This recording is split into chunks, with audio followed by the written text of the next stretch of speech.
hanging out with Cory Reed. I wish I would have had record on for the past couple of minutes because Cory and I were sharing some stories from way back in the 90s. Cory started at Dirt in 1995 as an intern. I'd already been in racing a few years by that point, and I started working with Glenn Donnelly. So one of these days we'll share some of the stories we were just talking about, although we have to select stories, some of them, right? selective. So, yeah, selective stories. So, yeah. I guess we'll go one just real quick before we get going and look ahead. By the way, Jammers, let's do that real quick first. Big event coming up. Yep. Saturday night, February 17th, it's our winter warmer, which we do every year. It's our point fund distribution sort of pseudo banquet. It's really nothing more than open house and a lot less formal, more of an informal gathering. People can kind of come as they please. Again, we'll distribute our monies to the drivers and our awards. We do a presentation of each champion. And then we'll have the Dirt Vision on with the Volusia, the final night of the Dirt Car Nationals. So it's always a great night. Well over a couple hundred people come informal, come dressed like you're just going to like have we're a at the good racetrack. time. Yep. Pretty much, or like Cory is right now. Yep, we got there'll be food available and drink and kind of a great place to bench race and we got some door prizes. We'll give some tires away. We got a bunch of stuff, so it should be a good time. It's out in Lakeland, by the way. It's the old Quaker Steak and Lube, but for you guys who used to go there, and of course I go to the Jammers a lot because they have the NFL ticket on Sunday, so I'm there probably about half the time during the regular season. Great food, great menu, food. guys. Yep. Nice wait staff, and great beer selection too. So they got the ones with the fill from the bottom, the special cups. It's really cool. It's an awesome place, so make sure to get there. One quick one before we go. You had a chance to do one of those big enduros, actually a couple of them years ago at Cuga County back when they did them during the fair. What was it, like 120 cars or something? One like year that? we had 143. I believe that was our peak, and I think I was in that one on a 3rd-mile track. Guys. Yeah, think about it. Yeah, it was pretty hairy. Mm-hmm. Did it a couple different times. The first year was by far my most successful.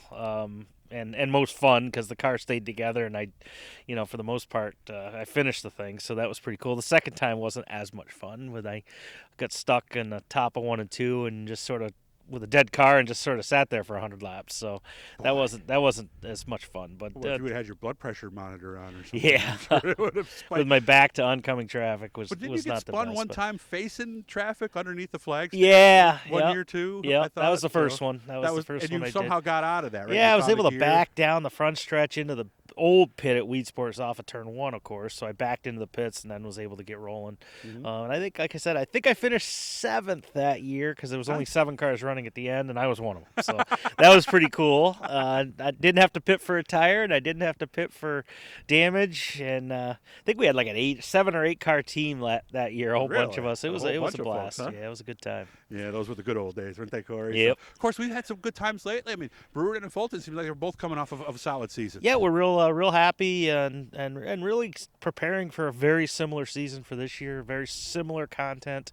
To kind of stick with what we've got going. It's going well. I mean, our modified field, for instance, at both places. Yeah.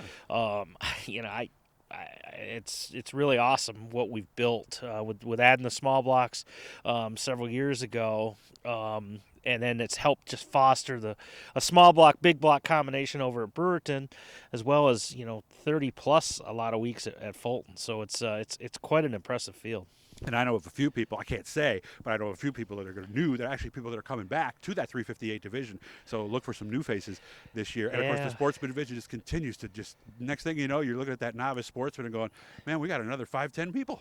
Yeah, it's going well. I mean, it's the progression for us. It's what it's all about. And it's done everything we want it to do. The novice has spurned the regular sportsman, has helped build that, and they've been able then to move up to an affordable 358 level, and then a few, as you've seen, have moved up as far as the modifieds, the big blocks. So it's all worked out really well so far over the last 5 or 6 years that we've kind of really focused on that ladder.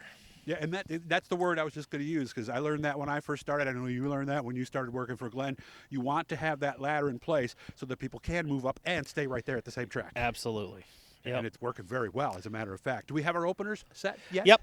We'll get started with our High Bank Hold-Up weekend at Fulton first. That'll be April 26th, 27th.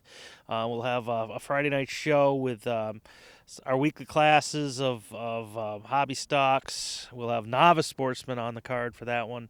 We'll also have mod lights, and then of course the ESS sprints will be the anchor for that, along with practice for the Saturday classes, which will be our Dirt 358 Super Dirt or Dirt Car 358 series. I'm sorry, not Super Dirt Car series, but and then our weekly point opener for sportsmen. As we'll also have a big 4-cylinder open. We've got a series of 4-cylinder races at Fulton this year, sponsored by RL Cleaning.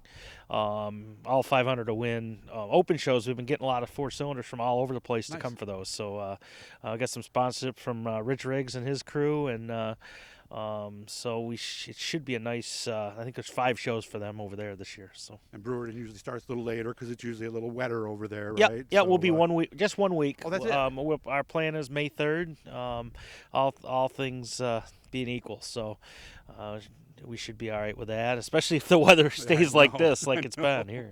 And usually a Tuesday practice if it works beforehand, because it's practice for you and practice for the teams. It works for everybody. Absolutely right? invaluable for us, even. So it's turn the lights on, get the concessions going. Make Yep. sure the track's okay. Yep. See if you got any problems. So, Yep. So all that stuff. Make sure to check out the websites: BrewertonSpeedway.com, BrewertonSpeedway.com, FultonSpeedway.com. Yep. All right. And again, Cory and I are going to get together. We're going to pick out some special stories. Again, since it was the '90s, so we have to pick and choose from those. Like back at the stakeout after Canandaigua, and of course some Super Dirt Week stories, rolling wheels. All those days we had so much fun. So much fun. I could only imagine what that must have been like for you coming from Vermont. Yeah. That first year down here, boy, you learned a lot real fast. Learned a lot real fast, but it's all part of the life, part of everything. You just do it. I do want to do a quick shout out to one of our former racers.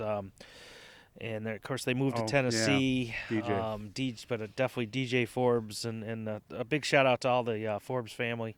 Yeah. Our deepest sympathies from all of us here at Fulton and Brewerton. Yeah, I knew him very well. I watched him come up, the kid, and of course, his dad was in the mod lights and all that for a long time. So we're thinking about you guys. We're praying for you.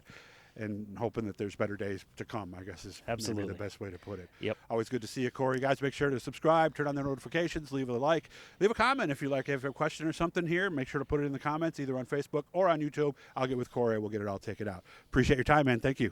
Thank you, Doug.